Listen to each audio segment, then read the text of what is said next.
হেফাজত ইসলামের ৫ মে কী ঘটেছিল আসলে সেদিন, কি হয়েছিল যে রাতের বেলা আসলে তাদের নিরস্ত্র ঘুমন্ত মানুষদের উপরে হত্যাকাণ্ড চালাতে হবে? যতটুকু একেবারে আমরা তো ঘড়ির কাঁটায় ঠিক টাইমটা করিনি, মানে স্মরণে রাখিনি, বা ওই সময় আমরা এটার ওই পরিবেশ ছিল না ঘড়ি দেখার মতো। তবে আমি স্পটেই ছিলাম, একেবারে শাপলা চত্বরের খুব 100 গজের ভিতরে আমি সেখানে অবস্থান করছিলাম। তো আমরা লক্ষ্য করলাম আনুমানিক ঠিক ফজরের সময়ের দেড় ঘন্টা আগে হবে, এবং ওই সময়টায় খুব সময় রাত 3টার দিকে হবে, যে একেবারে আমি নটরডেম কলেজের এই পাশটায় ছিলাম, অপর পাশটা আমি আমার নিজের চোখে দেখার সুযোগ হয়নি। আমি নটরডেম কলেজের পাশে এই কাছাকাছি ছিলাম, শাপলা চত্বর থেকে এই 100 গজ দূরের মধ্যেই, মানে শাপলা চত্বরের কাছাকাছি ওখানে একটা পেট্রোল পাম্প আছে, সেই পেট্রোল পাম্পের ওই জায়গাটায় আমি ছিলাম।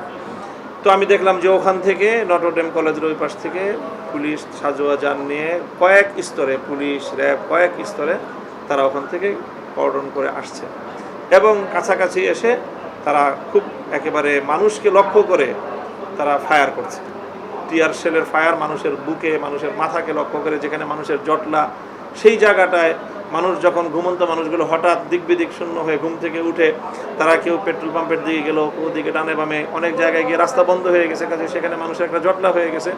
ঠিক সেই জটলার মধ্যে খুব কাছ থেকে, এই সর্বোচ্চ 20 থেকে 25 গজ দূর থেকে পুলিশ সেখানে তাক করে তাদেরকে ফায়ার করলো। সেটা হয়তো গুলির ফায়ারও হবে, বন্দুকের ফায়ার, অথবা টিয়ার শেল ডাইরেক্ট তাদেরকে। এত কাছ থেকে যদি বন্দুকের টিয়ার শেল গিয়ে একজন মানুষের মাথায় পড়ে, বুকে পড়ে, সে মানুষটা বেঁচে থাকার কথা না, এই জন্য অনেক রক্তপাত হয়েছে। তো এইভাবে প্রায় আধা ঘন্টা খানিক তারা অব্যাহতভাবে এই গোলাগুলি চালালো, আর বিকট আওয়াজে শব্দ, মানুষ দিক বিদিক শূন্য হয়ে চলে যাচ্ছিল।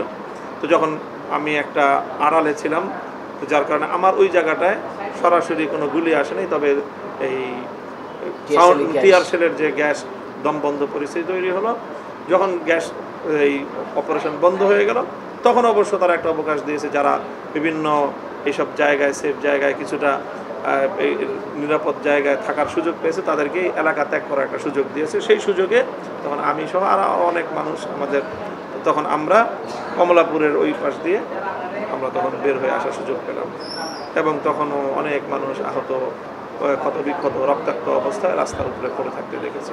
প্রধানমন্ত্রী, আমি বলার ভাষা নেই যে শহীদের রক্তের সঙ্গে এর চেয়ে নির্মম উপহাস আর যে হতে পারে। সারা পৃথিবী দেখেছে, প্রত্যক্ষ অসংখ্য অগণিত দৃষ্টান্ত রয়েছে এবং এর প্রমাণ রয়েছে।